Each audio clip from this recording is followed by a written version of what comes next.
Hello! The purpose of this video is to demonstrate how taxes on luxury goods may not produce the outcomes that we think that they would. I'm going to go ahead and apologize in advance here for any garbled speech or lapses of thought, because I'm going to be doing most of this off the top of my head. I haven't written anything down. So, in order to talk about taxes on luxury goods, we need to get three other concepts out of the way, and that is the nature of supply and demand and how it distributes consumer and producer surplus. This will all be explained.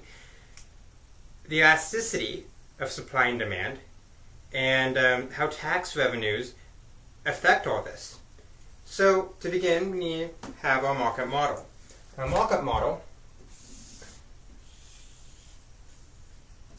is like so. We have price on one axis, we have quantity on the other axis. Now I'm going to draw the supply and demand curves, explain what those are. You have supply, and here we have demand. So the supply curve represents suppliers, the demand curve represents consumers, those are demand goods. Why are they shaped this way? Well, if I am a supplier, as price goes up, the quantity that I am willing to supply goes up as well. And so I have a positive sloped curve. That makes sense. And if I am a consumer, as price goes down, the supply that I'm willing to consume goes up as well.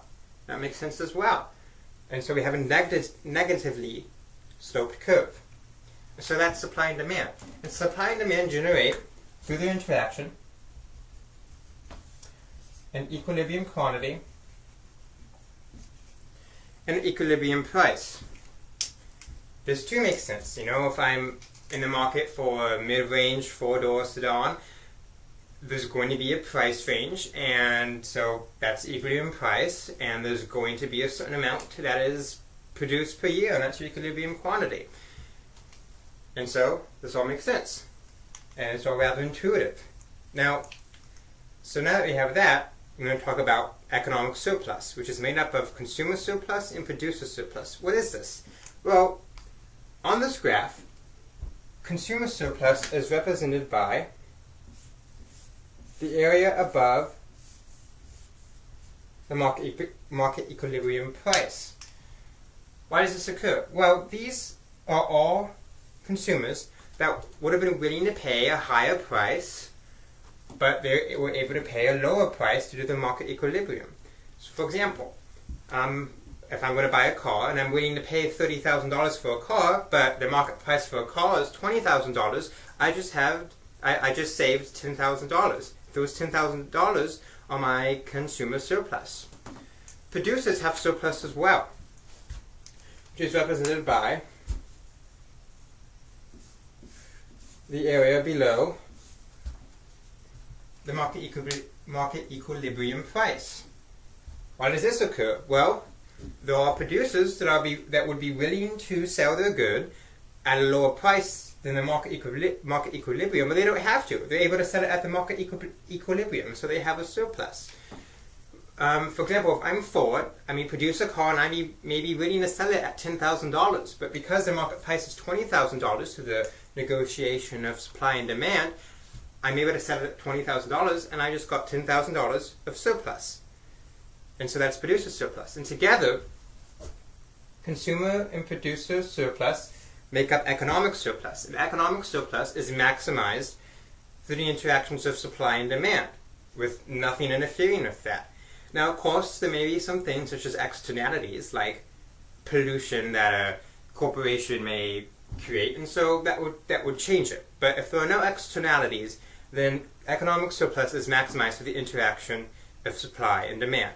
So we've now talked about the market model and how it distributes consumer and producer surplus and maximizes economic surplus. So now we need to talk about tax revenue.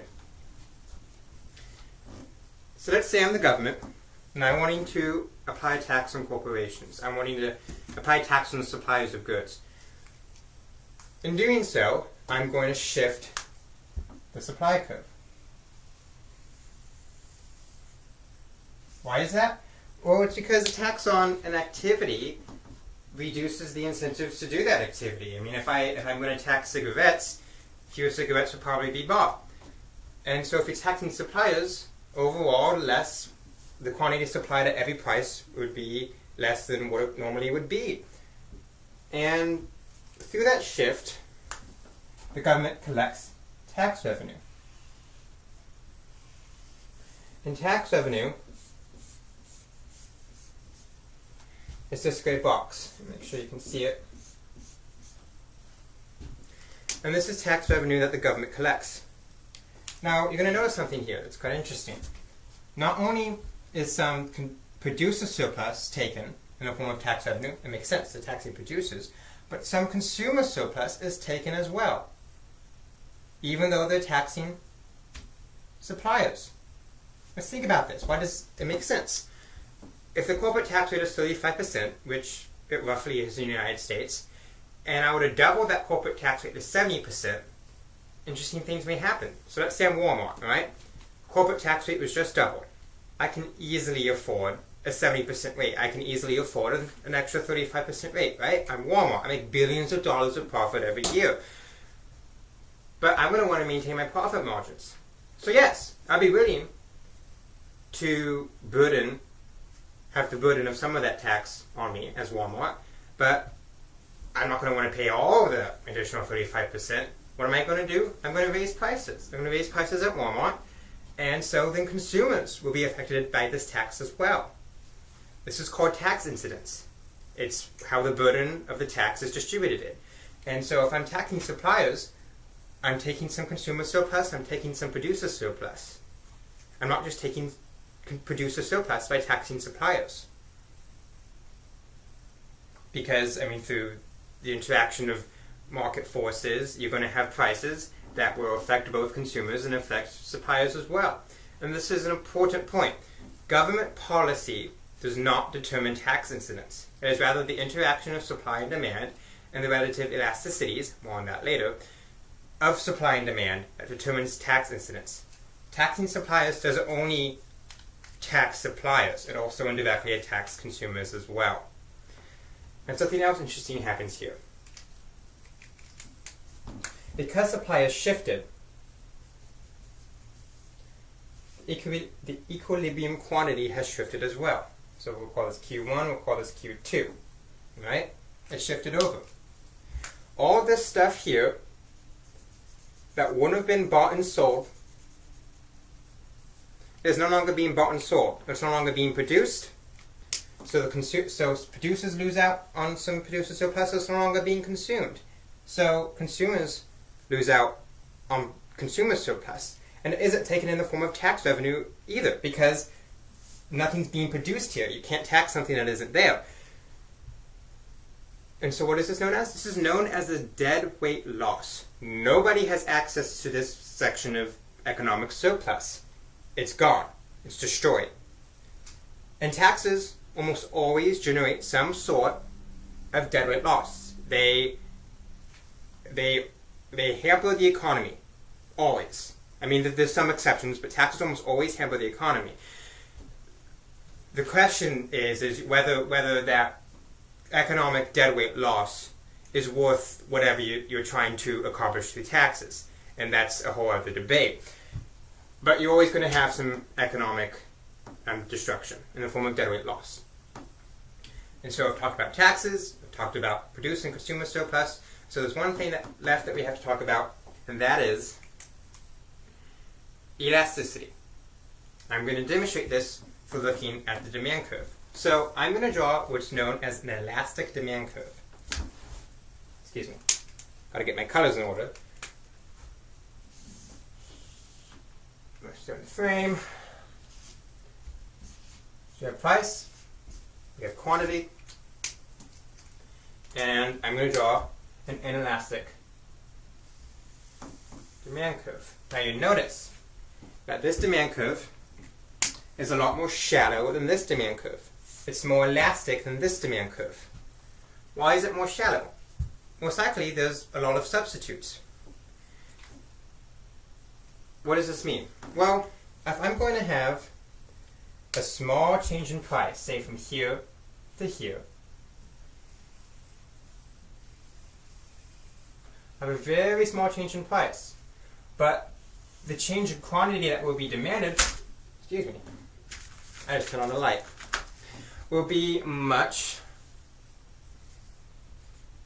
larger. So a small change in price has a much greater change in quantity, and that's what means it's elastic. So again, what does this mean? I think an example can be provided with breakfast cereal. If I like Fruit Loops, and the price of Fruit Loops changes, let's say it increases, I might not want to consume as many Fruit Loops. I might actually consume another sort of breakfast cereal, say Captain Crunch. Since there's a lot of substitutes, changes in the prices of Fruit Loops will affect how much Fruit Loops I'm willing to consume, the quantity of Fruit Loops that I'm willing to buy.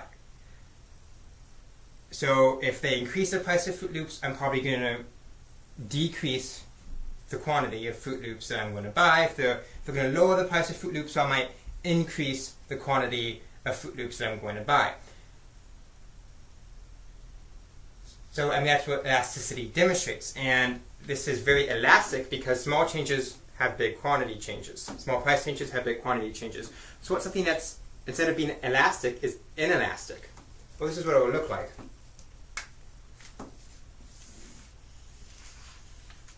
Alright, so we have quantity, we have price. An inelastic demand curve would be a lot more steep. Small changes in price, or heck, even large changes in price, would result in very little changes in quantity. This makes it inelastic. What's an example of an inelastic product? Insulin. If I'm a diabetic, I need insulin to survive. Major changes in the price of insulin won't change the amount of insulin that I'm willing to consume or going to consume. There's not a lot of substitutes for it, so it's very inelastic. So if you're elastic, small changes in price result in big changes in quantity, and if you're inelastic, big changes in price have small changes in quantity.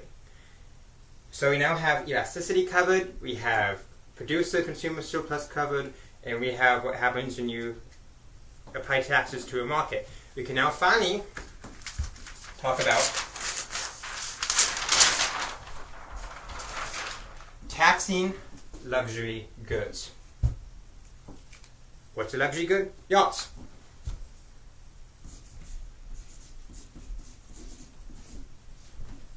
We're going to have a market for yachts.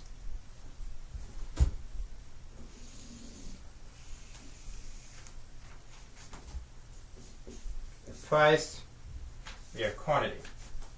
That's a very messy queue. We have price, we have quantity in this market for yachts. And we also have supply and demand for yachts. Now I'm going to draw these curves a certain way on purpose. I reckon that the demand for yachts would be a very shallow curve. This makes sense. Who's in the market for yachts? Very wealthy people. Very wealthy people have a lot of substitutes.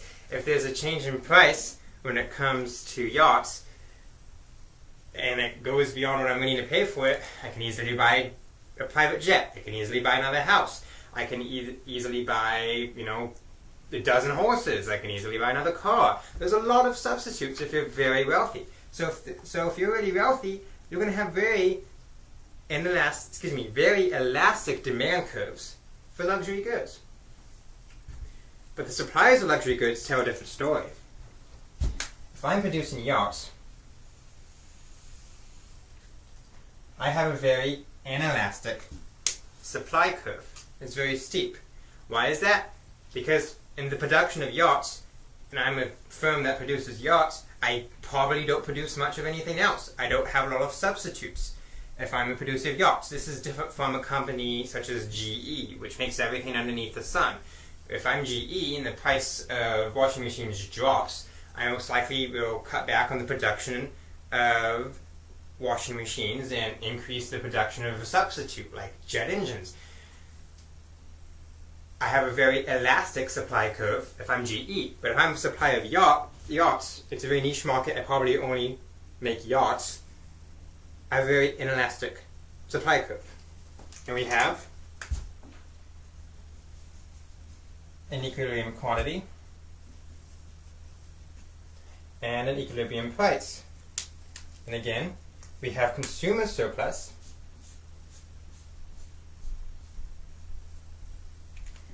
and we have producer surplus.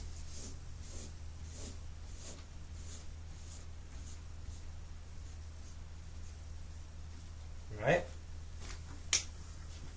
So let's apply a tax.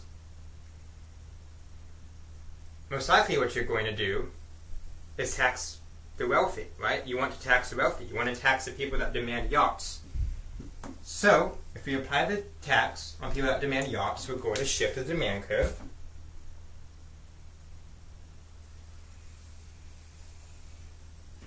Because by taxing an activity, you reduce incentives to perform that activity. So, at every price, there's going to be less of a quantity demanded for yachts. So, that's our tax. And the government generates revenue from this tax.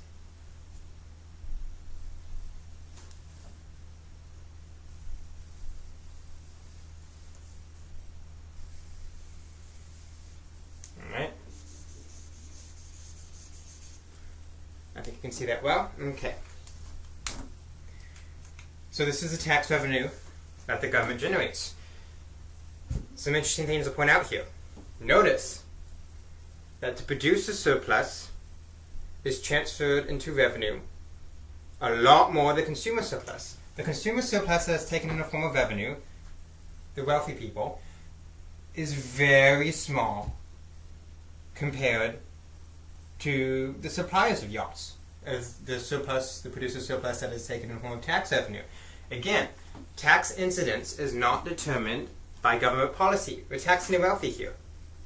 But who bears the burden of the tax? The producers of yachts. They bear the larger burden of the tax. Well, why might this be? Well, because I'm so inelastic, I'm a supplier and I'm so inelastic, and I can only make yachts, and I'm dealing with wealthy people who are very elastic, and I want to keep the business, I'm going to have to drop prices a lot. It's a very steep thing there. I have to drop prices a lot in order to keep the business. So, even though you think that you're taxing the wealthy, you're indirectly taxing the producers a lot more. And when you look at the deadweight loss, the vast majority of the deadweight loss is on the suppliers. Yes, there is some deadweight loss if you're wealthy, but the vast majority of it is on the suppliers.